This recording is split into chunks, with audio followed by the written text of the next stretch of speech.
The gate didn't have to speak to make its point. Iron taller than most people's courage. Brick old enough to remember names you only see on buildings. A gold crest that glittered like it had the final say. Lily stopped on the sidewalk with her letter folded exactly along a crease it had learned on every bus ride. She pressed the paper flat with her thumb as if that could iron the morning smooth. "I'm poor, so they won't let me in," she told herself quiet, like you name the weather. Not shame. Just forecast. Across the Circle Drive, cars performed their morning ballet. Doors opened to polished shoes, book bags that didn't squeak, laughter that sounded rehearsed. A guard stood under a neat umbrella beside a podium with a clipboard small law on a stick. He didn't scowl. It was subtler than that. The look people wear when their job is to make sure inside stays a shape. Lily walked up, backpack hugged to her chest. The canvas was faded where hands always hold it. Her shoes were clean but honest about how much walking they'd done. She set the letter on the podium with both hands so it wouldn't shake. "Admissions?" the guard asked, eyes on the paper more than on her. "Yes, sir." She tried to put "sir" in the sentence without putting herself under it. He skimmed, then checked his clipboard, then the letter again. "You're early." "Oh, the bus isn't great at interviews," Lily said, which was a joke, and also not. "If you'll wait here, I'll call up." He didn't call up. Not right away. He called sideways, tilted his head to another guard, lifted the phone, dialed like someone who knew how long a ring should be before it counted as effort. Lily stood and watched the gate do what gates do when they're not sure about you. Get taller. She looked past him through the bars. The quad beyond was a green that money can make and sprinklers can maintain. Students moved in packs that had learned each other's steps. The building windows reflected a sky so blue it felt like the color had been curated. Lily's letter weighed nothing and everything in her hand. A low car idled at the curb, the kind of machine that solves problems by existing. Its driver stepped out and didn't announce anything, no title, no reason to be here. He was mid-40s maybe, suit that didn't try too hard, expression that said he knew what a schedule can do to a day. He glanced toward the gate because something small had tilted the air. A girl, a clipboard, a pause. "Good morning," he said to the guard. Not the way people say good morning when they need the gate to like them, but like the words were a habit. "She has an interview." The guard straightened. The man had that aura places recognize, even when the name tag is missing. Decisions follow him around. "Yes, sir. I'm calling admissions now." "Call Julia," he said, already tapping his phone. "Tell her Lily's here." He didn't say how he knew the name. He didn't mention the company he ran, or the checks he'd written to the school, or the conference room he was headed to. He spoke like a person used to making first minutes matter. Then he turned to Lily and offered the smallest, least theatrical smile. "First time here?" "Yes," she said, steadying her grip on the letter. "I'm early." "Being early is a kind of courage," he said. "What's your name?" "Lily." To them. "Well, Lily," he said, "are you expected?" The question came out like a key that already knew the lock. The guard's phone rang properly now. He answered, listened, nodded twice, hung up with a yes that almost apologized for how long it had taken to arrive. "Miss Lily," he said, the honorific landing like a little step stool. "Admissions is ready. Please go straight through." Lily picked up her letter and looked at the man. "Thank you," she said, and what she meant was larger. "Thanks for acting like this was normal, not a favor." "Good luck," he said, "and if you get lost, ask anyone to show you the library. Every school tells the truth near its books." She crossed under the crest. The gate didn't shrink. It just stopped trying to be the main character. The path curved toward a building with glass that liked the morning. Inside, a receptionist smiled in the exact helpful way that tells you your name really is on the list. Lily relaxed by a centimeter. The interview room had been designed by someone who understood power. The chairs sat a little low so people remember to hold themselves up. Diplomas lined the walls like polite witnesses. A window looked out on the quad at an angle that let you see the life you wanted without pretending you were in it yet. Lily? A woman stepped in with a folder and the kind of smile professionals practice until it stops sounding practiced. I'm Julia. This is Mr. Benson from Math. Thanks for coming in. Thank you for having me, Lily said, already calculating how much air was in the room and how long she could make it last. They asked her to tell them about a time she learned something on her own. She told them about the microwave latch. The spring was fine. The plastic catch had worn down. The manufacturer video showed tools they didn't have, so she studied the diagram and fixed it with a bobby pin curved just right. And it worked? Julia asked, not condescending, just curious. For 3 months, Lily said. Long enough to find a used replacement. It didn't fix forever. It bought time. Resourceful, Mr. Benson said. Time, Lily said, a small correction offered like a gift. Resourceful is a compliment. Time is what we could afford. The air shifted. It always does when someone names the real variable. They asked about books. She said she liked stories where kindness paid in something more solid than applause. They asked about math. She said fractions were honesty's favorite math because they tell you exactly how much you have and how much you don't. They asked about home. She said there were 3 of them: the apartment, the library, and the bus seat third from the back by the window. How do you manage your schedule? Mr. Benson asked. I treat it like transit, Lily said. Routes, buffers, backup plan. If a day goes sideways, I don't blame the bus. I check the map. Julia's pen paused at that. People who live by calendars recognize a kindred operator. Tell me about a time you were proud recently, Julia said. Lily thought of her brother's cartwheel retelling of the day, of figuring out how to stretch dinner without stretching truth, of texting a teacher, I can make up the quiz if we plan X. She picked the thing that held the others. I started something at home, she said. We end the day with, what went right? It doesn't erase what went wrong. It just stops the wrong thing from pretending to be the whole day. Fractions again, Mr. Benson murmured, and this time he sounded pleased to be caught in a theme. The interview found its rhythm. Questions that sought a person, not a headline. Answers that didn't audition for sainthood. When it ended, Julia stood first, hand out in a way that didn't grade the handshake. Thank you, Lily, she said. We'll be in touch soon. There's a second conversation where we look at supports and placement. If you have questions before then, ask. Thank you, Lily said. I do have one. If I get in, do I become someone's project? Julia didn't blink. You'll be a student, she said. And you'll be part of work we're doing to make sure our habits don't hurt new people. That work is ours to carry. In the hallway, the world remembered it was a school. A skateboard snuck a route past a sign that believed in rules more than joy. Laughter poured down a stairwell like water.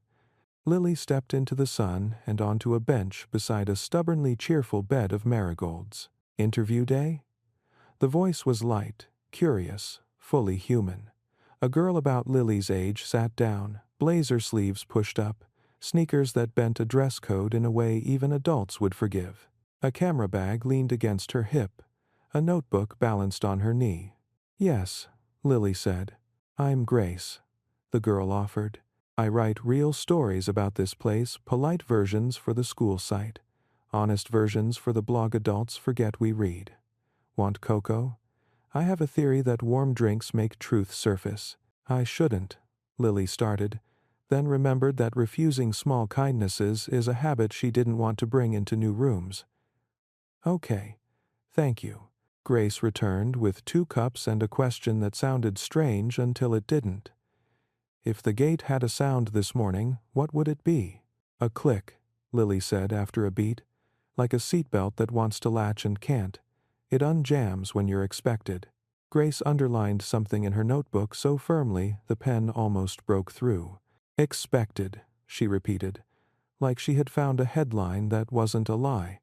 I'm writing about that. Please don't make me a miracle, Lily said. I'm a person. Deal, Grace said. I'm allergic to miracle stories. They make systems lazy.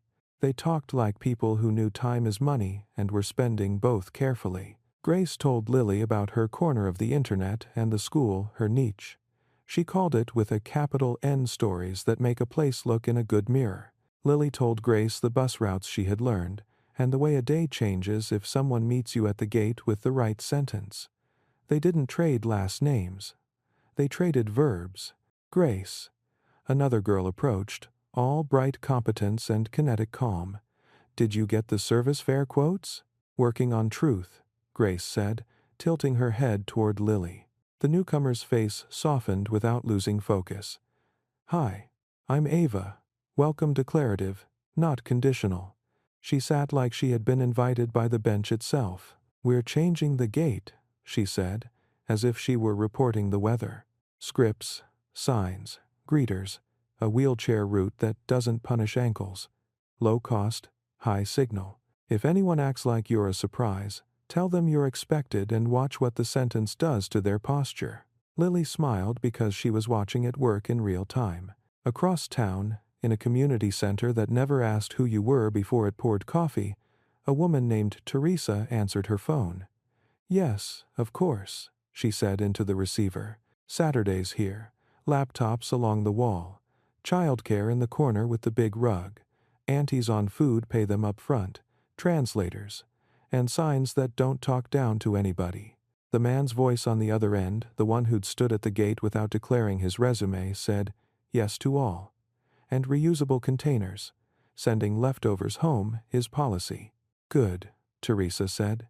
Then we'll overfeed you on purpose. Has the supporters. Back on campus, the guard who had said, you're early, sat in his little glass house and wrote 2 lines on a sticky note. Ask another question. Call again. He stuck it where his hand would see it. Rules don't do kindness alone. You have to practice it. By the time Lily reached the bus stop, the 3rd seat from the back, waiting for her on the other side of a very long curb, she had a few more sentences she trusted. She texted her mom. Home by 6. Went okay.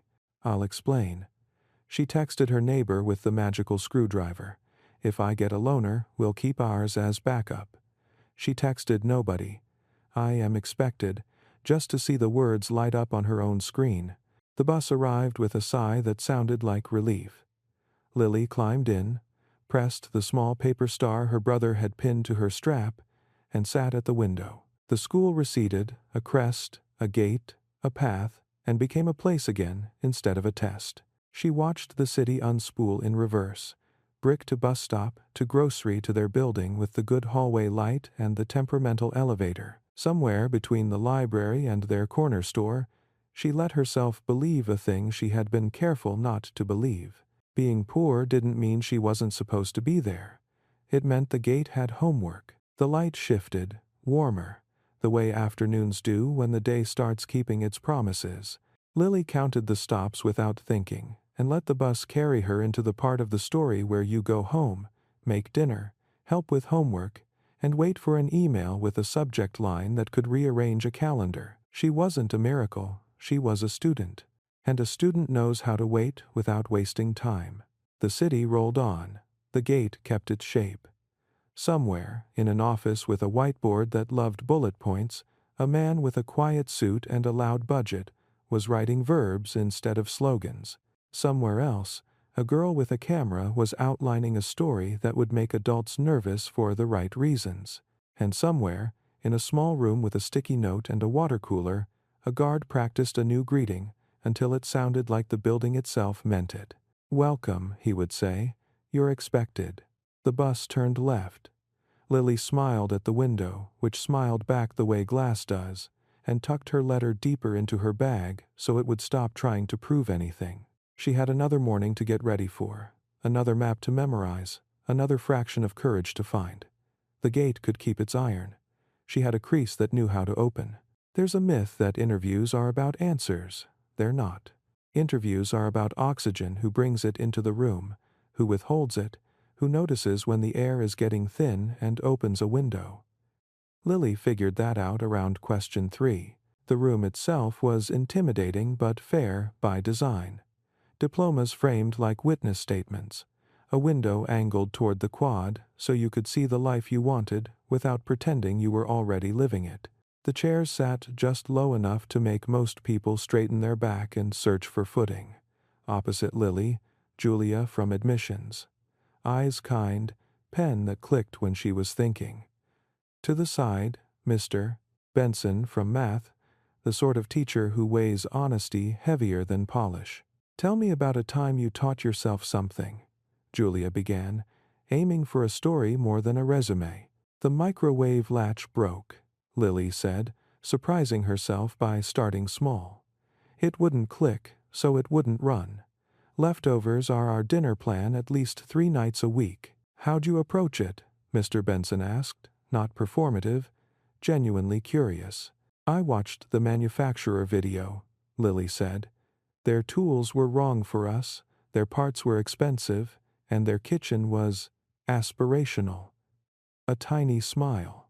"So I found a diagram. The spring was fine. The plastic catch wore down. A guy online used a paperclip. I used a bobby pin, it's already curved." "Did it hold?" Julia asked. 3 months, Lily said. "Long enough to find a used replacement. The patch didn't fix forever. It bought time. Sometimes time is the fix." "Resourcefulness," Mr. Benson murmured. "Time," Lily offered gently. "Resourceful is a compliment. Time is what we could afford." You could feel the air redistribute. Julia's shoulders lower by a fraction. Mr. Benson's pen stop and then write something he'd actually want to reread. The questions kept coming, switching lanes between practical and personal. Books, stories where the kind person earns more than applause. Math, fractions, honesty's favorite math.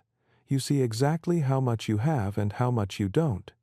Leadership, I run bedtime in a small apartment with a 3rd grader, homework, and a mom on shift. Leadership, there is sequencing and tone. "What are you proudest of lately?" Julia asked. "I started a circle at home," Lily said. "We end the day with, 'What went right today?' It doesn't erase the rough, it shrinks it to its true size." "Fractions again," Mr. Benson said, half to himself. Later, Julia asked about logistics most places pretend will magic themselves solved. "Commuting? Work? Sibling care?" "Bus," Lily said. "3rd seat from the back, window quiet enough to think, close enough to exit if the route gets weird. I babysit, sometimes a grocery shift. I'm lead homework for my brother on some evenings. I know my constraints. I name them so they can be planned, not apologized for." "Good," Julia said simply. "We should plan." While Lily was building a bridge between reality and possibility, life outside the interview kept happening, loudly. Seniors argued about partial credit at the end of the hall. Someone skateboarded past a "no skateboarding" sign with joyful defiance, and Grace, blazer sleeves pushed up, camera bag knocking softly against her side, sat on the bench near the marigolds and waited for the story to come back out through the door. When Lily did, Grace happened in lowercase. Cocoa appears in a paper cup, offered without the performance of charity. A question appears that doesn't interrogate, it invites. "If you had to give the gate a sound, what would it be?" Grace asked. "A stuck click," Lily said after a beat. "Like a seatbelt that wants to latch and can't. It unjams when you're expected." "Good," Grace said, underlining so hard the pen threatened to escape the page. "I'm writing about that on the school site. Polite version. On my independent blog, the frank one. You approve your quotes. No last name. And I refuse to make you the exception that proves a system's virtue. To this proof, who as Porter Tapig?" "Deal," Lily said, liking the sentence for what it didn't try to sell her. Ava entered, all kinetic sequence and calm authority, the kind of presence that converts ideals into schedules. "Scripts, signs, student greeters, wheelchair path that doesn't punish," she said by way of hello, like she was continuing a conversation already in motion. "We're calling the package Threshold Practices. 2-week pilot. Facilities is on board. Admissions is almost." Quote, "Almost?" Grace arched an eyebrow. "They said liability," Ava replied. "I said hospitality. We're meeting in the middle with laminated cards and an on-call adult. She pivoted back to Lily. Congrats on surviving our chairs. Next steps. Expect an email, and if you don't get one within a week, we poke. We're renovating the gate's posture, but we're also teaching the follow-up to keep promises out loud. Across campus, the quiet theater of a board briefing began. Ethan stood at the end of a very long table, slides ready, but he didn't start with numbers. He started with a map. The neighborhoods where Northbridge recruited heavily. Bus lines like arteries. Community centers like hearts. If we want to widen the door, we also need to move the door, he said. Saturday welcome sessions at Oak Ridge and Riverbend. Bridge builders who already know the aunties and the barber shops. Stipends for parents' time. Translators. Snacks that say, we respect your culture and your blood sugar. What about standards? A board member asked in the tone of someone who isn't trying to be cruel so much as keep a house from creaking. Excellence worth preserving is excellence that keeps its promises, Ethan said. Outreach doesn't lower the bar. It changes who can get to the room where the bar is measured. Dr. Nguyen smiled into her notes. The head of school leaned forward. Pilot for a semester, he proposed. Document, review, scale if earned. Agreed, Ethan said. He had already quietly written the check in his head the moment the guard's phone rang for Lily. Meanwhile, the Oak Ridge Community Center, Teresa's realm, was becoming a set. Tables against the wall for laptops. Cords taped down like choreography. A kid's corner with blocks and coloring pages. A hand-lettered sign in progress. Your expected Saturday, welcome. Teresa walked the space with a mental checklist only neighborhood generals possess. We pay the aunties up front, she told Ethan over the phone. We respect people's time like it's the resource it is. We do? Ethan said. And we buy foil pans and zip-top bags. The best metric of a good event is leftovers that know where they're going. Teresa laughed. You're learning. Proof. This afternoon, Northbridge's own learning curve bent toward the gatehouse. Admissions, facilities. 2 guards, Ava and Priya, gathered in a room that smelled faintly of dry erase and effort. It began awkward as cross-department meetings usually do, and then someone said something true. People coming to our gate aren't interruptions, the head of school told the staff later, synthesizing what the group had generated. They're the reason we have a gate. Your work is security, yes. It's also hospitality. That's not soft. That's our first lesson. They tested scripts aloud. Welcome to Northbridge. You're expected. Admissions, visit, or delivery. I can direct you or walk with you. He was 1 and 2. Walk with you reads warmer than escort, Priya noted, and the guards nodded, relieved to swap a police verb for a human one. Water within reach, Joseph from facilities added, tapping a map. Shade umbrella in August. Mats over the cobblestones next week. Repaving is capital B budget. But we can stop punishing people's ankles by Tuesday. And a visible wheelchair route, June, student observer, chimed in. Not one that feels like sneaking through the back. Russo, the morning guard, held up the sticky note he'd been quietly carrying like a charm. Ask another question, he read. Call again. He shrugged. Helps the day go right. He asked Ode. The school site published a tidy piece about first impressions, lasting values. Grace's independent blog posted the same facts with an ending that didn't let anyone relax. When you arrived somewhere that mattered, how did it greet you? Comments started to accumulate, granular and useful. Hospitals shifting their triage script. Colleges where security guards learned first-gen students' names. Libraries that moved their quiet tables farther from the printers. Grace screenshotted a few for a later montage of practices that breathe. The send. In the Carter apartment, the world shrunk to good noise. A pan sizzling. A brother narrating the day's playground diplomacy. A phone buzzing with texts that were more "how did it feel" than "did you win?" Lily answered with real seconds how the low chairs felt, how Julia's voice warmed, how Mr. Benson listened like math might be a way to build a life rather than just solve for X. "What went right today?" she asked at their circle. "I was expected," she said, and her brother announced it like a season opener. Then the email arrived. Not the decision, not yet, just the subject line that pays in adrenaline. Northbridge admissions update. A second-round conversation, placement and support.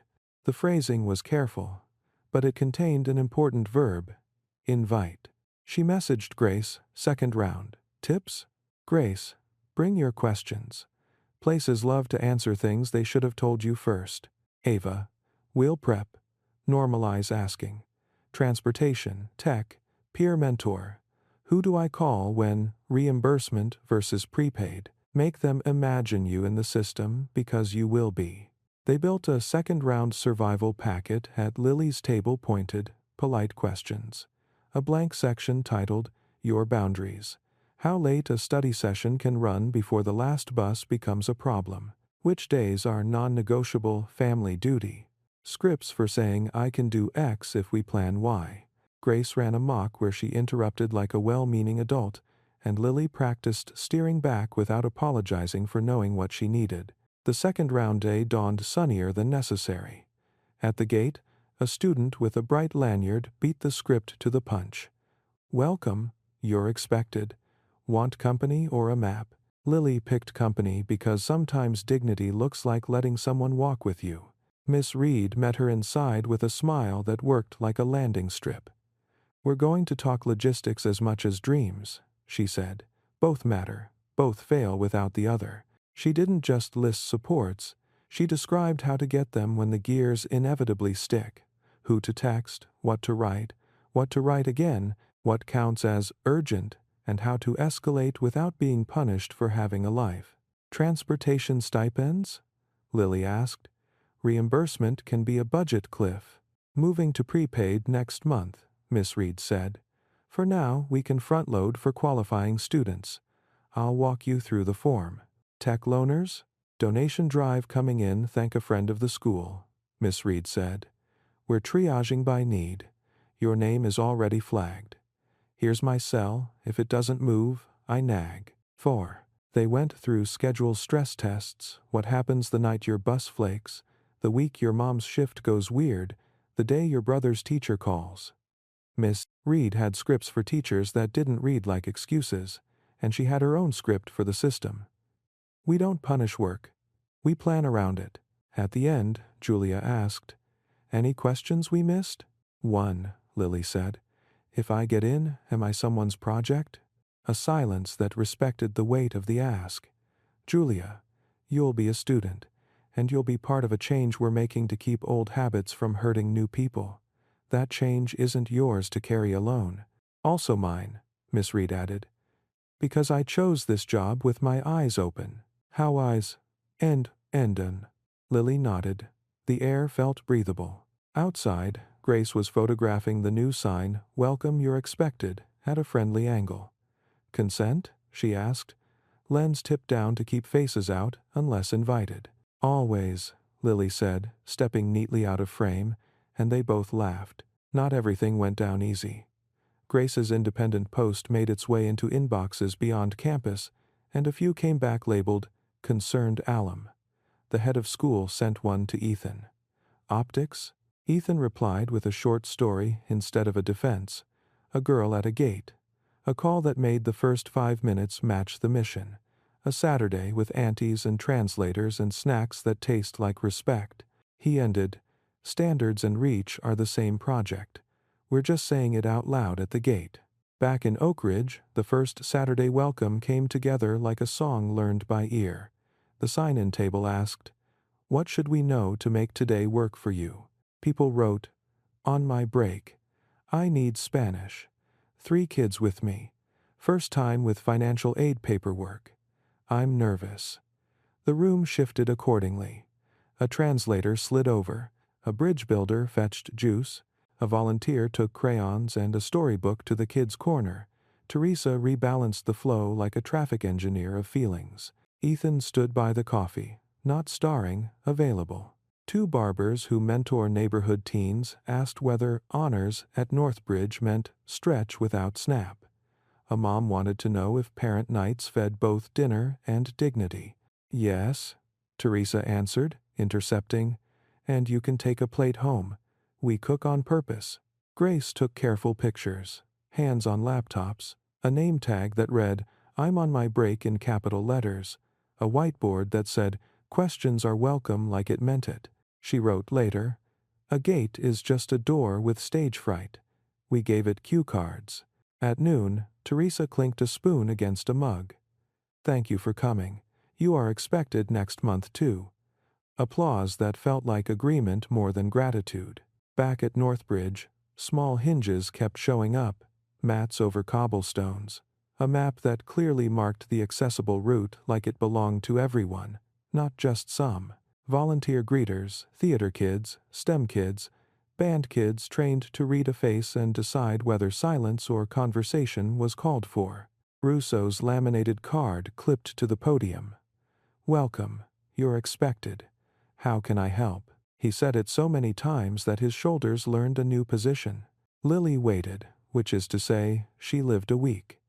She did homework with her brother and revised a paragraph for English that refused to land until she took out one dramatic sentence and put in 3 clear ones. She tested bus routes like a scientist. She made dinner that was humble and good. She fixed a cabinet hinge with, yes, another bobby pin, because metaphors tend to repeat themselves until you get the joke. The decision email would come on a Wednesday because, of course, it would. Midweek joy is a particular flavor. But that scene belongs to a later part. For now, part 2 gets to end where the oxygen feels steady, a campus piloting manners for its threshold, a community center full of aunties and acronyms translated into meals and forms that finally make sense, a student who asked a hard question and got an answer that didn't wobble, a guard whose sticky note became muscle memory, and a city where the word expected learned to travel. If you're counting, and some of us always are, nothing miraculous happened yet, and still everything important did. Plans turned into verbs, scripts turned into posture. A stuck click loosened. The first 5 minutes began to tell the truth. If you've ever watched a place try to change, you know the choreography. Someone draws a neat flowchart, someone else asks about liability, a third person brings snacks, because sugar is the bridge between good idea and fine. Let's try it. Northbridge hit that stage on a Monday that smelled like dry erase markers and ambition. Ava opened the community council session with a stack of color-coded sheets labeled Threshold Practices Week 2. She had 3 columns, micro, medium, macro, because titles that look like t-shirt sizes make people friendlier. "Goal today is simple," she said. "Less gate as quiz, more gate as front porch. We're reporting back on what's shipped, what's stuck, what needs a polite shove." Hadi presented new signage, bold arrows with cheerful icons, including a tiny gate that did, in fact, look like it had eyebrows. "Installed Friday," he said. "Printed in-house, laminated. 2 spares because rain is chaos." "Perfect," Ava said. "Micro-shipped." He was zooming home. June rolled in a cart and parked it with a flourish. "Wheelchair route marked clearly," she reported. "We also moved a bench that made the curb cut basically theoretical. Facilities was great. We're still lobbying for repaving macro, but at least ankles aren't being punished." Diego, the theater kid turned volunteer greeter captain, handed around lanyards that said, "Hello, happy you're here," in a font that looked like friendliness learned graphic design. "We trained 18 students," he said. Scenarios included chatty parent, anxious kid, silent parent, curious kid, guest who hates small talk, my favorite. We practiced saying, "Would you like company or a map?" And not panicking if someone chose neither. "And water?" Ava asked, scanning her list. "Cooler arrives Wednesday," Joseph from facilities said from the back, raising a hand. "We're adding paper cups that don't dissolve like a magic trick. Shade umbrellas are on order for August. Mats over cobblestones done. Micro plus." Ava grinned. Big signal, small money. There was momentum now, the kind that makes a campus feel like a friendly machine. Even Russo, the guard with the sticky note, reported an unexpected side effect. When I say you're expected, people breathe out.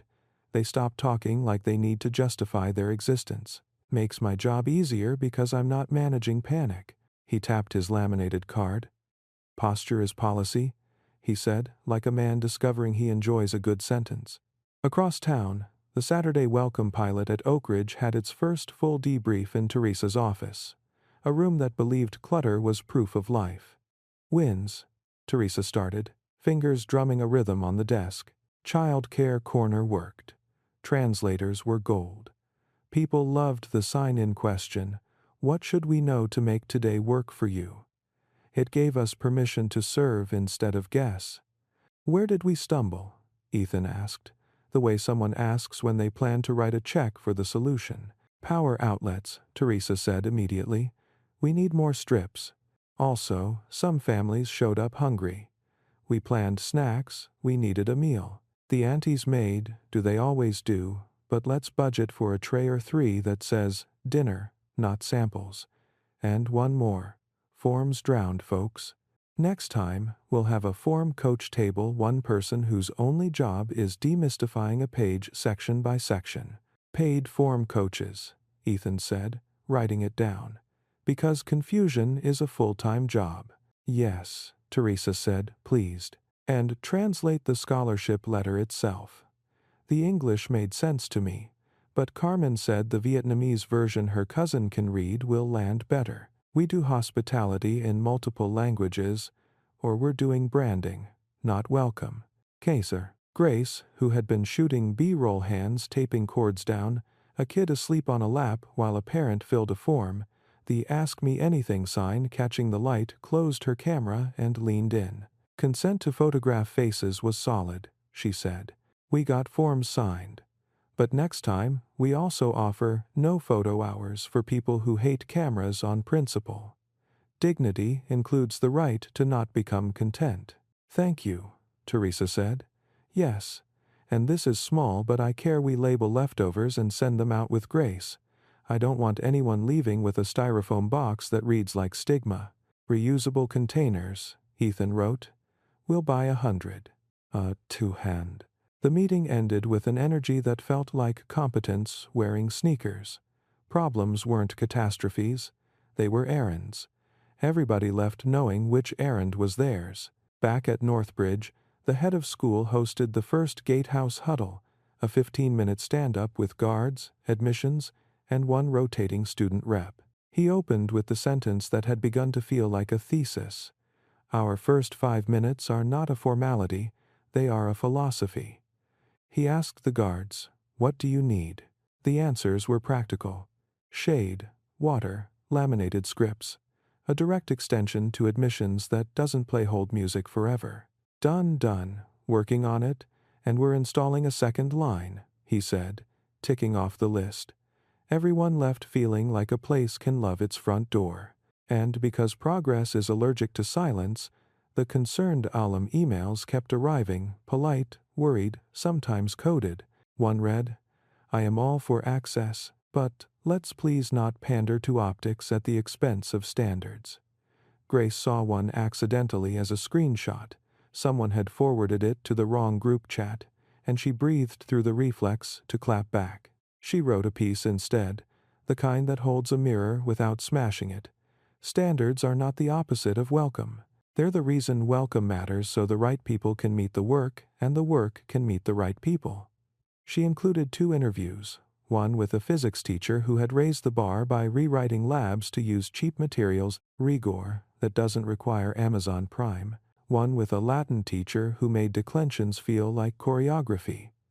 The headline read, Excellence with the light on.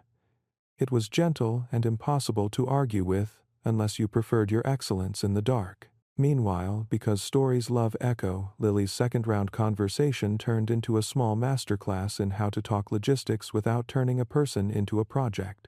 Miss Reed laid out the playbook like a coach who respects the athlete. Mentor assignment comes this Friday, she said.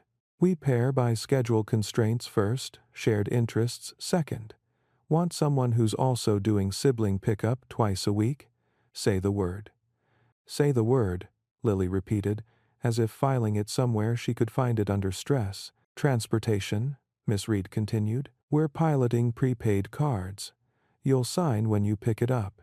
If a bus flakes, text me route, and I'll call admissions to let them know you're in motion. You won't get penalized for a delay you didn't cause. And tech? Lily asked. Loaner laptop available Monday, Miss Reed said. We triaged. You're on the now list. Also, we're starting a repair pop-up with a volunteer who loves cracked hinges and tragic battery life. She smiled. We pay him in coffee and gratitude. Tell him my neighbor says hello, Lily said, grinning. He resurrected ours twice with a screwdriver and stubbornness. Julia, who had been listening like a person consciously practicing not to interrupt, closed by asking the question that matters more than do you have any questions. What would make this place unworkable for you? She said, hands open. Being turned into proof, Lily answered. If my presence gets used to congratulate the system instead of fund the fix, I'll suffocate. The rest is to this morning. Thank you, Julia said, steady. We'll keep the congratulations inside the budget meetings. Promise you'll keep the budget meetings honest, Lily said. Promise, Miss Reed said, and we believed her because she'd been honest about the parts that still squeaked. On the bus home, Lily looked out the window and did her fraction math. How much of today was good? She decided 5/8 again, but the eighths were heavier. Like the denominator had learned muscles. She texted Grace. Felt like a conversation with grown-ups who know their verbs. Grace sent back a gif of a door opening and the caption, Small hinges. At Ethan's office, a board subcommittee convened to talk about funding narratives, a phrase that sounds like a euphemism until someone uses it to stop manipulative stories from getting printed. No charity porn, Ethan said. No from rags to scholarship brochure arcs. We tell system stories, we fund practice, we feature the work, not the wounds. Seconded, Dr. Nguyen said. Also, we need alumni who can tell the new story. Standards with the light on could be a donor line.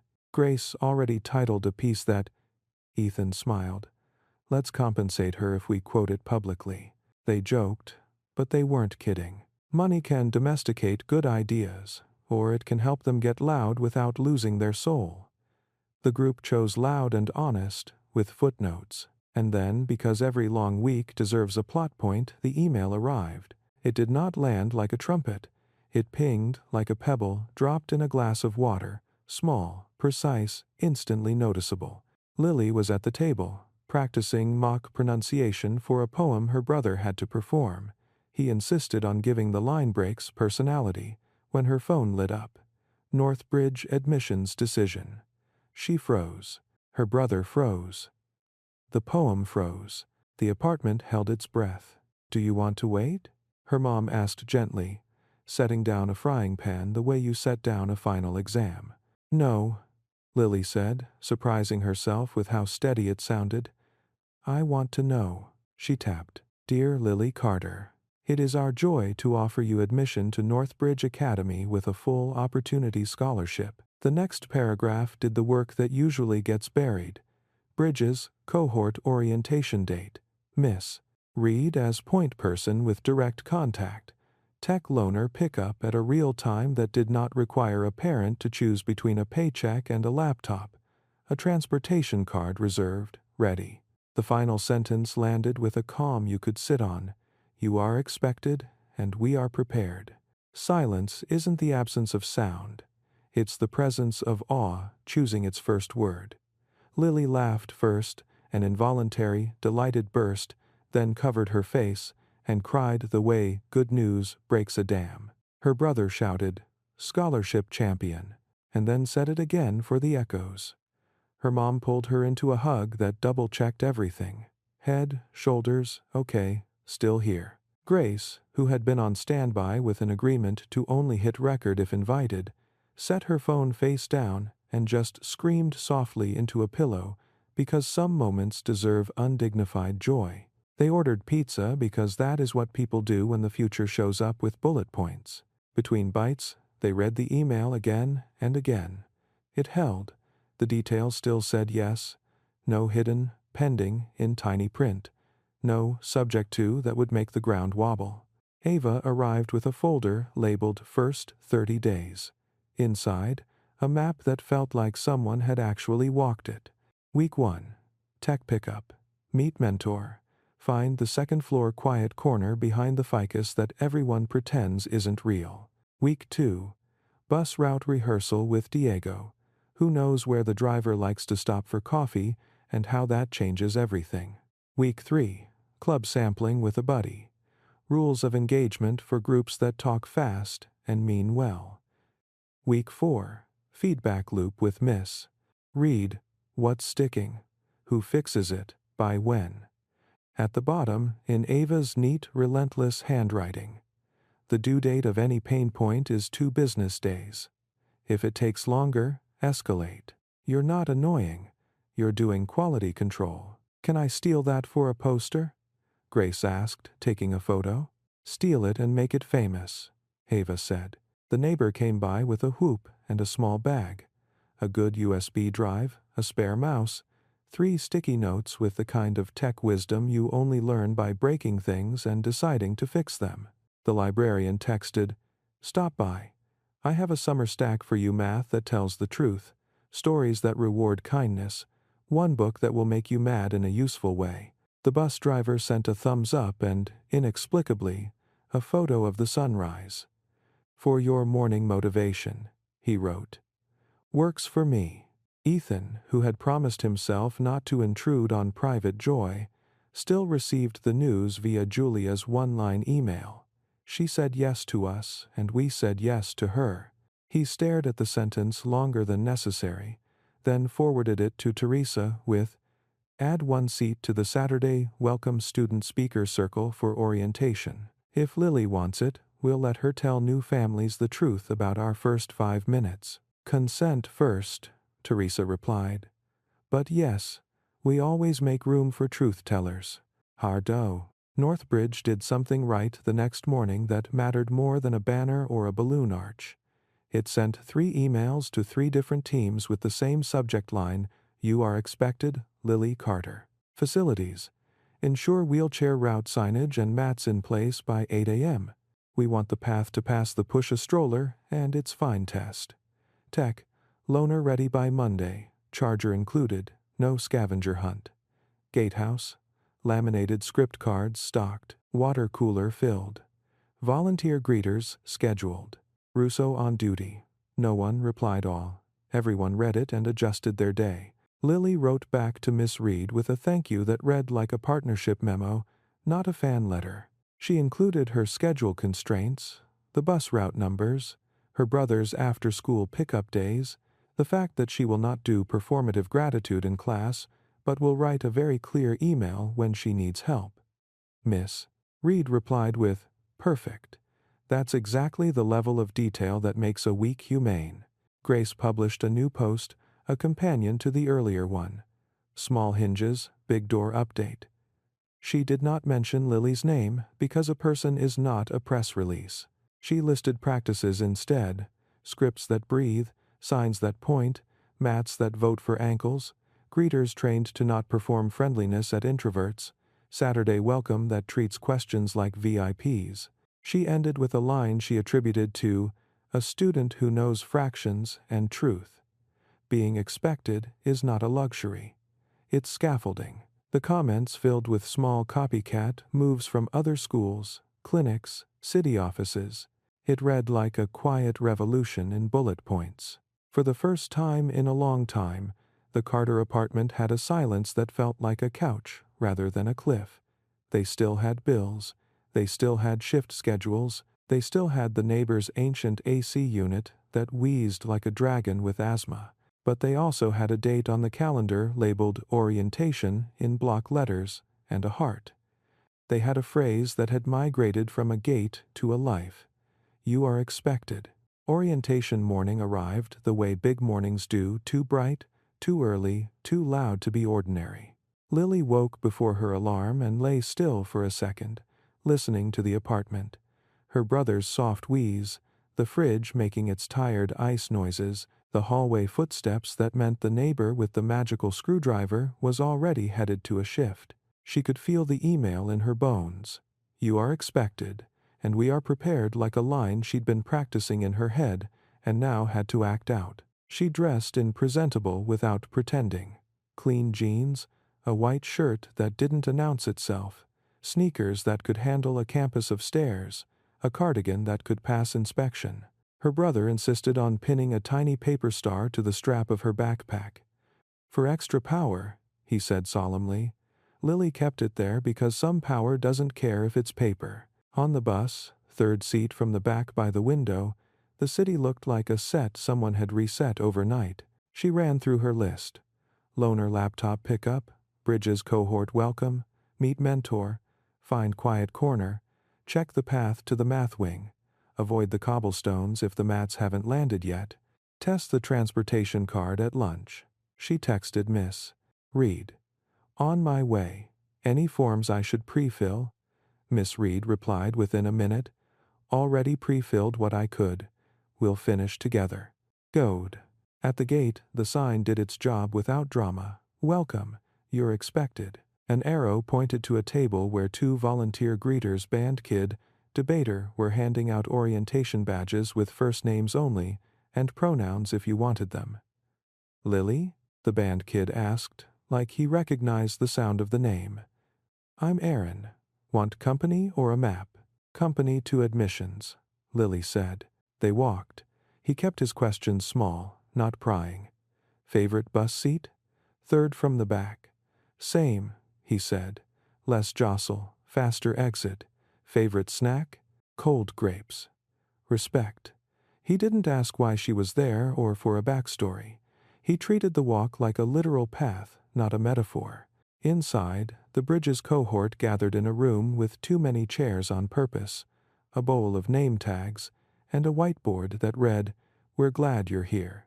"Really, Miss." Reed stood at the front like a conductor who knows the orchestra is mostly nerves. "Sit where you like," she called out as students trickled in 10, then 12, then 15, carrying different versions of "This is big" on their faces. Lily scanned the room. A girl in a marigold head wrap, a boy with a chess pin and the habit of counting his steps, someone with a camera hanging from their neck like a promise, a tall kid in a hoodie with hands deep in pockets like they were holding on to themselves. No one looked the same. Everyone looked familiar. That's the thing about bridges, you only build them where there's a gap, and everyone here knew a gap when they saw one. "Welcome to Bridges," Miss Reed began. "3 quick things. 1. You belong here. That is not up for debate. 2. We plan with you, not for you. 3. We track the promises we make and we fix them when they squeak. If you like keeping receipts, you're going to love me." Laughter that sounded like a valve opening. Julia slipped in with a box of lanyards. "These get you lunch without a line this week," she said. "Also, yes, they look like backstage passes because, in a way, they are. Orientation is a lot. We designed it for humans." "Housekeeping," Miss Reed continued, and it wasn't boring. It was compassionate logistics, and Lily felt herself unclench. Loaner laptops in the next room, sign and go. Transportation cards preloaded, pick up with Miss Flores, table by the window. Mentors were matching you by schedule constraints first, shared interests second. If you'd rather be paired with someone who also does sibling pickup twice a week, tell us. If you want a mentor who's in robotics because you are, tell us. If you want someone who understands theater tech because you work better in dark rooms with switches, tell us. This is not speed dating. It's architecture. A hand went up in the back. "Hoodie kid. What if I don't want a mentor right now? Like, at all?" "Then you don't have one right now," Miss Reed said simply. "You can say no without me reading your soul. You can change your mind later. I will not take it personally." Hoodie kid looked startled by how easy that was. "Okay," he said. "Thanks." Grace popped her head in to wave and left because the room wasn't about content, it was about people. Ava, on the other hand, came in with a stack of small schedule cards. Volunteer greeters today, she said, are stationed here, here, and here. She pointed at a simple map with colored dots. They do not ask for your story. They can walk you anywhere. Hydration stations here and here. The wheelchair route is clearly marked. If it's not, I want a photo, and I will annoy the right person. If anyone gives you a vibe like you need to prove you belong before the conversation can start, you can say, "We're doing threshold practices. Are you part of that?" I promise that sentence moves mountains. Lily smiled because Ava said it like she already knew how the mountain would answer. After the overview, the room broke into small groups. Lily ended up with Marigold Headwrap, Amara, Chesspin, Luis, Camera Kid, Theo, and a soft-spoken person named Ray, who spoke exactly when they had something to add and not otherwise. 2 minutes each, Miss, Reed said. Answer. What will make this semester work for you? What will make it break? Lily went first because silence is expensive if you hoard it. Work. A schedule that respects bus realities. A mentor who understands that asking for help takes time I don't always have. Teachers who put homework assignments online, where my phone can see them. No photocopies that die at the bottom of a backpack. She took a breath. Break. Being turned into proof. Or getting stuck in email limbo when the person I need is out and their "contact me" auto-reply forgot to list an alternate. Amara's answer was a snare drum roll of specifics. Work. A place that's warm where I can pray for 5 minutes at lunch. Break. Jokes that make me be the one to fix them. Luis wanted a quiet corner and a chess club that didn't treat new kids like furniture. Theo wanted a dark room, or at least a closet he could turn into one. Because photography didn't always wait for permission. Ray wanted someone to teach them how to talk to adults without hearing their own voice wobble. I can do hard math, they said. The hard part is sometimes sentences. Miss Reed circled, listening like a gardener. We can do a lot of this, she said. The rest we will figure out. If anyone says we don't have that, please ask, who would I talk to if we did? As in time, loaner laptops turned out to be a joy rather than a scavenger hunt. A cart of sleek machines, chargers neatly zip-tied, logins pre-made. Tech student volunteers in matching t-shirts, the only uniform in the building that felt like a party, checked names and handed out gear like they were passing around instruments before rehearsal. You're 72 hours away from updates, one said with a reverence only fixers understand. Plug in tonight. Let it do what it needs to do. Don't click cancel. Trust the spinny wheel. Transportation cards had their own table. Miss Flores smiled the way a person smiles when their job is to translate bureaucrat into human. You sign here. The card's loaded. We'll send reminders when it's time to refill. If you lose it, text me. I'll pause it, and we'll get you a replacement, so you're not choosing between missing class and not eating. Reimbursement is a budget cliff, Lily said by way of thank you. Exactly, Miss Flores replied. Cliffs don't belong in a commute. There were, of course, hiccups. Theo's name wasn't on the laptop list because 2 Theos existed in the system, and the other one had snagged the machine, labeled Theo T. I'm Theo J, he said, gentle but firm. The student volunteer blinked, apologetic, then pulled out a post-it with the emergency solution. We have a float. It's yours. Sorry for the alphabet's bad sense of humor. He took Theodore J's photo with the loaner and taped it to the float's case, like a little billboard that read, Human belongs to this machine now. Theo grinned with relief. Documentary gold, he murmured, raising his camera to catch the moment. A bigger snag. The accessible elevator at the far end of the main building stalled with a sound a building should not make. June texted Ava a 3-word warning, elevator, not good. And within 5 minutes, a facilities manager and an outside tech were on the way.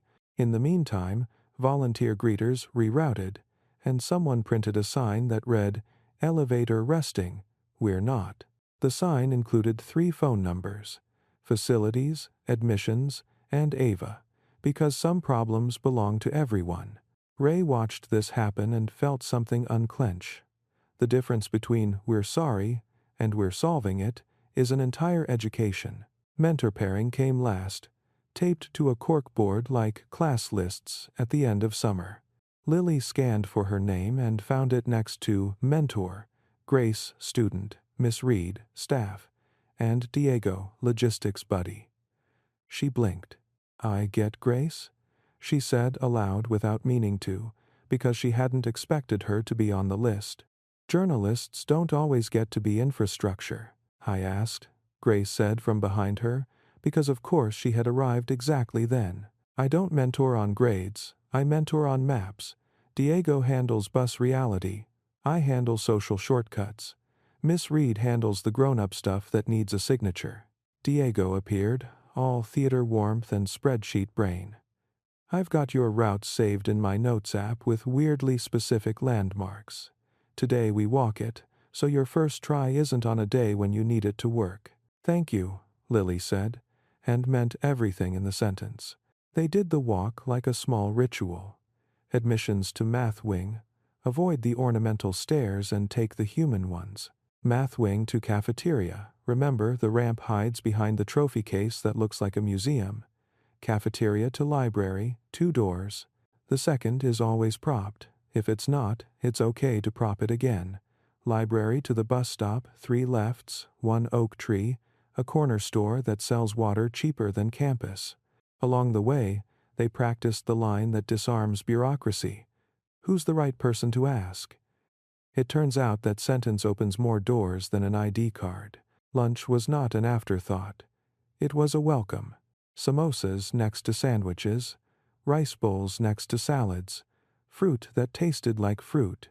Teresa's aunties had clearly found their way into the supply chain because the spice level said, "Someone here respects flavor." The Bridges cohort had a table but not a pen. They were encouraged to disperse if they wanted to find clubs, friends, quiet. Lily stayed for a bit and listened to the hum of newness. She made a tiny list on a napkin. Join a math section that does real-world problems. Find the second-floor quiet corner behind the ficus. Ask about the camera closet.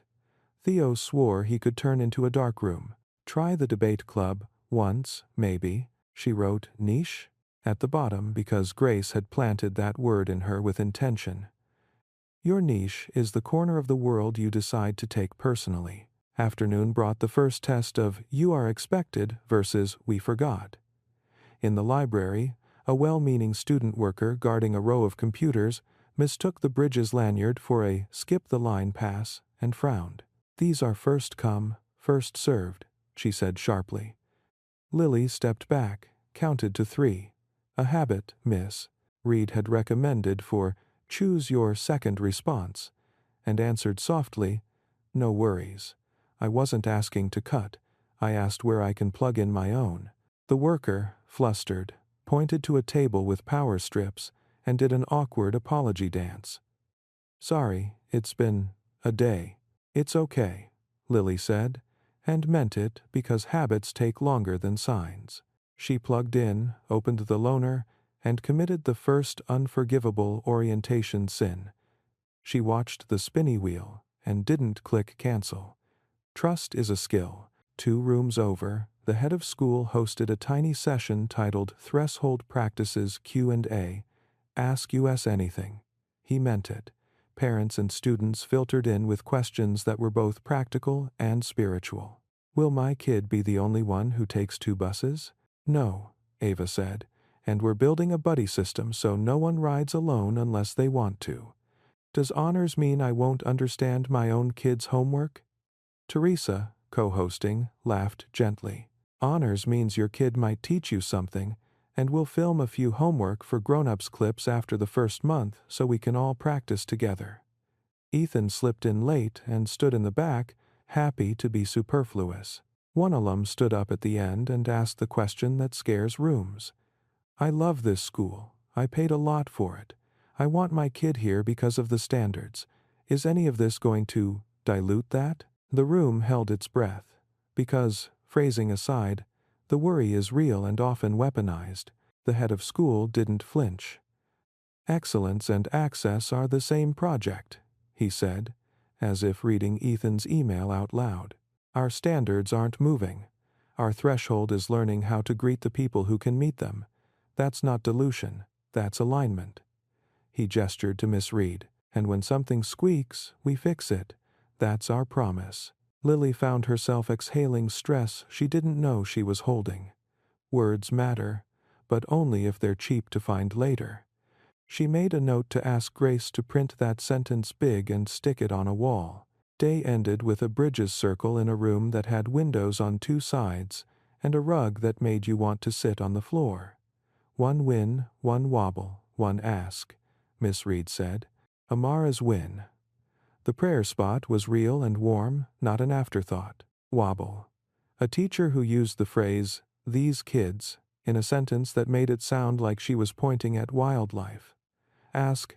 A 5-minute huddle with that teacher. Not punitive, just clarifying. Luis's win. Found 3 chess players who didn't try to intimidate him with openings he hadn't seen. Wobble. The accessible elevator's nap. Ask. A text list for stairs-only days. Ray's win. Walked into the front office and didn't apologize by accident. Wobble. Door heavy on the side entrance. Ask. A door assist button that works. Theo's win. The camera closet was real and already felt like a secret he could protect. Wobble. Name mix-up. Ask. Better middle initial fields in the system. Lily's win. Miss Flores, like a fairy godmother with a card machine. Wobble. The computer guardian's moment. Ask. A little sign by the power strip that says, "Plug in. Stay as long as you need." Done, Miss Reed said to almost everything. "For the rest," she said, "I'll nag until it's done." During the debrief, Lily's phone buzzed. A text from Teresa. "Saturday. Welcome next month. Would you say a few words about the first 5 minutes? Totally, your call. No pressure, no names on flyers. Just a voice the room trusts." Lily stared at it. Public speaking wasn't her hobby. Honest speaking was. She wrote back, "If I can talk about systems and not my sob story, yes." Teresa replied with a confetti emoji and, "Only systems. And snacks."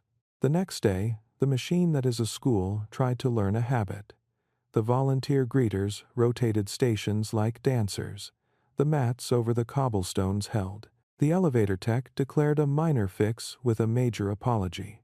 Russo handed a cup of water to a parent who didn't ask, and the parent didn't cry but looked like she might adopt him. Miss Reed answered 27 texts, all with the tone of a person who likes being a bridge. Julia rewrote 2 email templates, removing "kindly note that" and replacing it with "here's the simple version." Facilities installed the door assist. Someone put a bowl of fruit in the Bridges room with a note.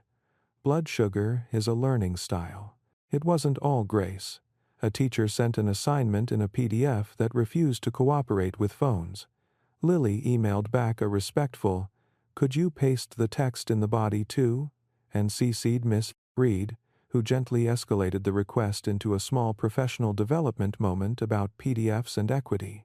An alum wrote a blog post with the title, "Gates and Standards," which worried Grace for a day until the content turned out to be thoughtful and not a grenade. Ethan had a call with a donor who asked flatly, "What's in it for me?" He answered, flatly, "A school that tells the truth about the first 5 minutes your name ever had."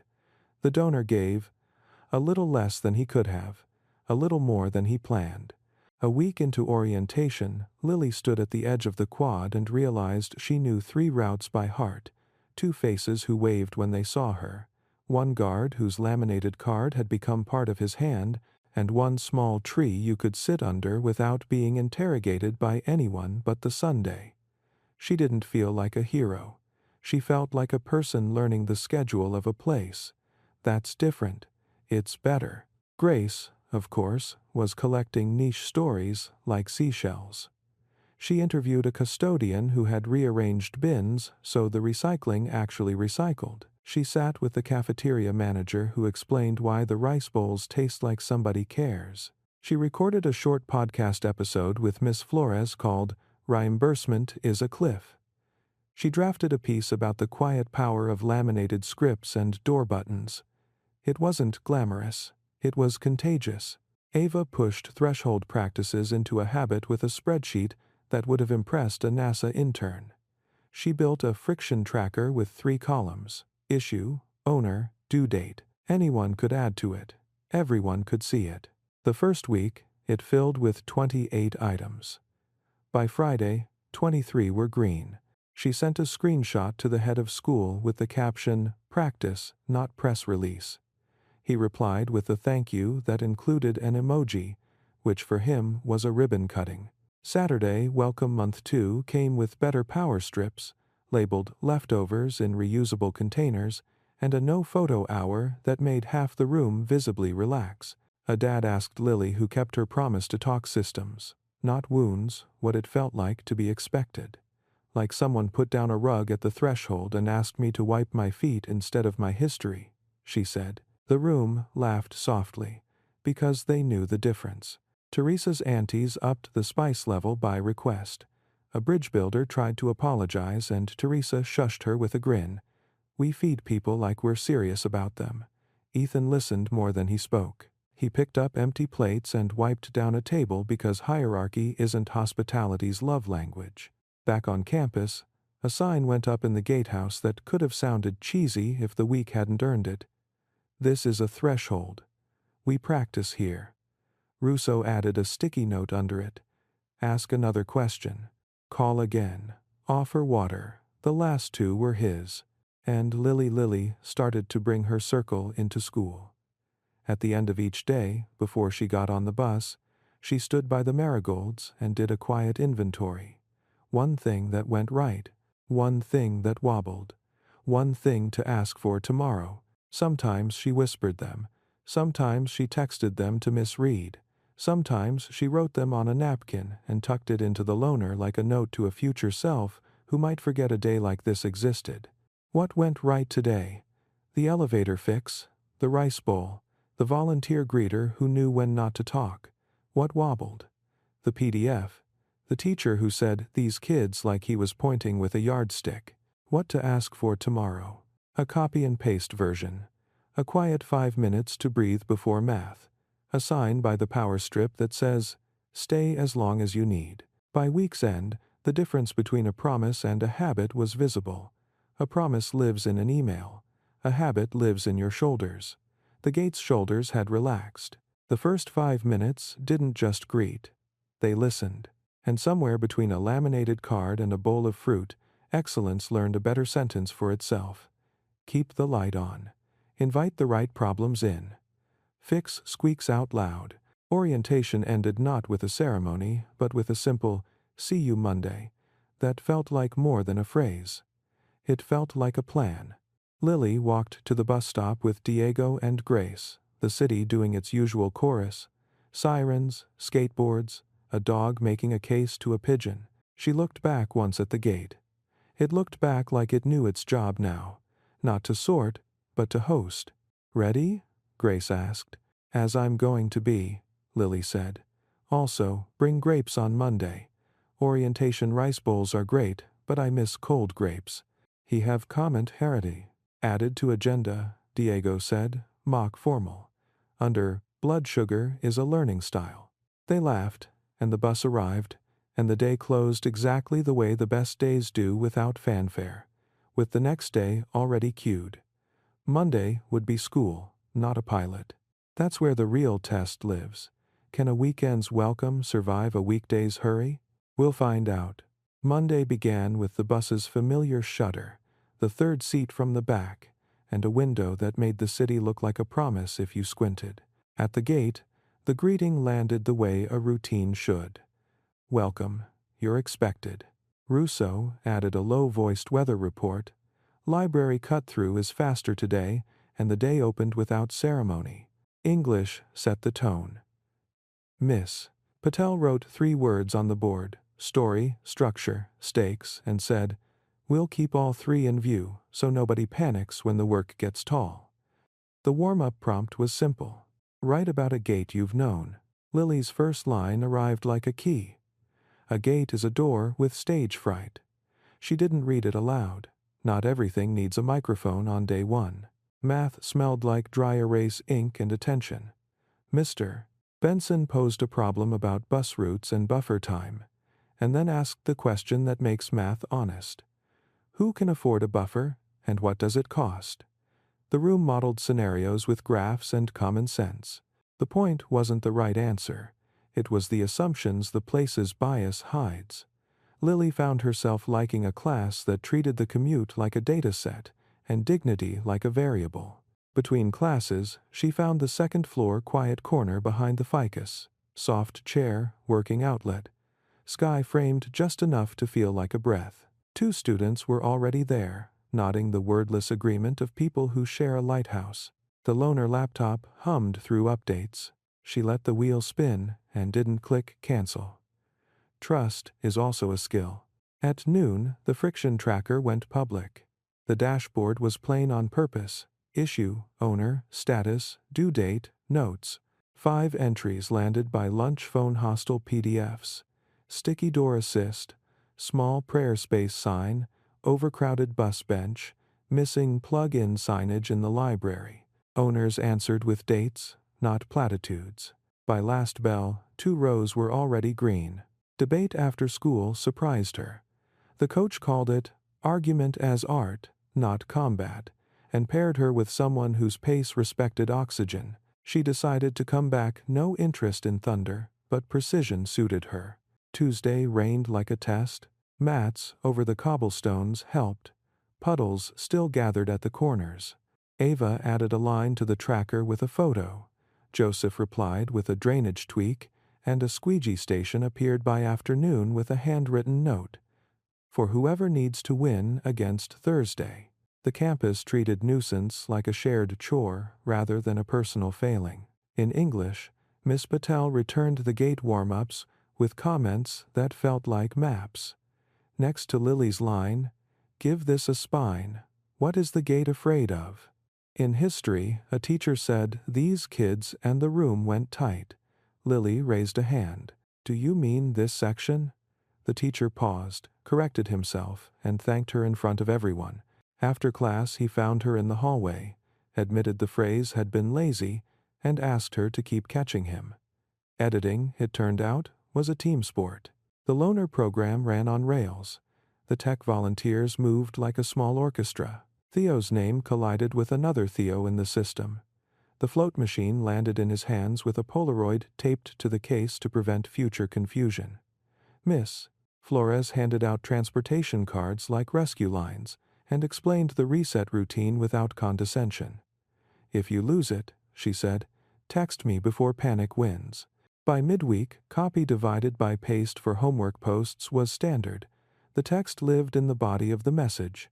PDFs were optional. "Phones are real computers," Miss Patel wrote in her teacher group, and nobody argued. Mr. Benson saved the buffer time unit to the department's shared drive with a comment circled in red. "Assumptions are where bias hides." Wednesday afternoon brought the Bridges room rhythm. 1 win, 1 wobble, 1 ask. Prayer space found and warm. Elevator took a nap and woke up with an apology. Door assist updated. The bus bench still crowded, second bench ordered. Ray practiced a sentence for front office counters until the wobble left their voice. Miss Reed moved through it all like a person whose job description was nag problems until they give up. Friday at Oak Ridge felt like a familiar living room. "You're expected," greeted families. Form coaches demystified boxes and lines. Children colored while grown-ups read words that don't belong on a Wednesday night after a shift. Lily spoke briefly, not a saga, just instructions. If the promise skips a day, tell on it. Use the tracker. Copy Miss Reed. If your homework is a PDF your phone hates, ask for the paste. If anyone turns you into proof, ask which system part needs the fix so you don't have to be the fix. Heads nodded like a metronome. By week's end, the campus had muscle memory. Greeters who knew when to talk and when silence is hospitality. mats that behaved, a library corner, people protected, a tracker that turned yellows green without fanfare, and a sentence that showed up in email templates and human mouths with the same weight. Welcome. You're expected. Lily folded a napkin, list one win, one wobble, one ask into the sleeve of her notebook, and pressed the paper star on her strap before stepping onto the bus, third seat from the back. The city unspooled. The week closed like a book that knows it will be opened again tomorrow. The city rerouted bus 1-4 without warning. At 7:06 a.m., 3 Bridges students stared at an empty street and did what practice teaches you to do. Text route. Miss, Reed replied in 20 seconds. Teachers were notified. Diego sent a map for a 2-hop workaround, and operations printed reroute today, cards for the gatehouse by second period. Russo handed them out with his usual line and a steady finger pointing the short way.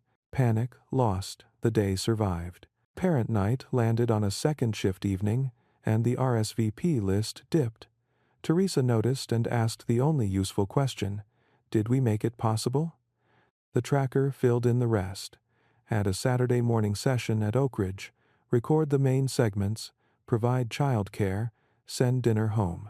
48 hours later, families arrived on a clock that respected rent and sleep. No one had to linger to earn the right to care. Threshold habits moved beyond the gate. English assignments always came in phone-readable text. Math kept buffer time as curriculum, not charity. A corrected handout in history showed up on the staff forum with a note. Language audit, thanks to a student. The prayer room's sign doubled in size and position. The accessible route joined the campus map. The ficus corner graduated to the library tour as if it had always been there. On Wednesdays, intent bowls appeared with spice and a placard that said food with a plan. Text Miss F became both a joke and a reliable process. Grace wrote tight pieces that traveled well. Reimbursements are cliffs and find your niche. The second made a request instead of a brand. Choose the corner of the world you'll take personally. Comments filled with commitments, lab safety. Copy divided by paste compliance. I refill the gatehouse cups. Joseph posted a photo of the new drainage angle with a caption no one expected from facilities. We like ankles. Ethan moved outreach dollars from experiment to operating line. The board minutes recorded the sentence that keeps practices alive when attention wanders. Threshold work funded as ongoing operations. Dr. Nguyen smiled. Mr. Albright seconded. The room chose maintenance over performance. Saturday at Oak Ridge ran on warmth and speed. The questions are welcome board filled with the things you can only ask out loud once. What happens if I'm late? Is honors a trap? And the answers landed without judgment. A dad grabbing a to-go bowl said, I like a school that learns our schedule. Teresa's aunties ladled agreement. Learning, in their hands, was a daily chore done while the rice finished. Lily spoke for 3 minutes again, just enough time to hand people tools. Being new isn't the same as being late, she said to a parent worried about gaps. Catching up is a team sport. Heads nodded in a circle that had learned to expect itself. Back on campus, small things kept accruing in the right direction. A sign above the library power strip read, Plug in, stay, and beneath it, in a student scrawl, as long as you need. The squeegee station by the mats turned into an inside joke and a public promise. The greeters learned to read footsteps. The water cooler never ran dry. Midweek, Lily slid a folded note to Miss Reed. Win. Teacher corrected, these kids, out loud, with thanks. Wobble, form still assumes one parent, one job, one address. Ask, add an it's complicated checkbox with a human follow-up. Standard field, Miss Reed said, already typing. Some fixes take policy, others take a checkbox that calls a person. Late light poured across the quad. A family approached the gate with the posture of people who have rehearsed being told no. A greeter met them before the hesitation set. Russo lifted his hand, words now muscle memory. Welcome, he said. You're expected. How can we help? Shoulders dropped. The kid looked at Iron and then at Faces and made a quiet decision. The bus folded open. Third seat from the back. Lily pressed the paper star, felt the day align, and watched the route carry her forward like it had learned her name. Standards held. Promises stayed audible. The first 5 minutes kept telling the truth, and the rest of the day followed.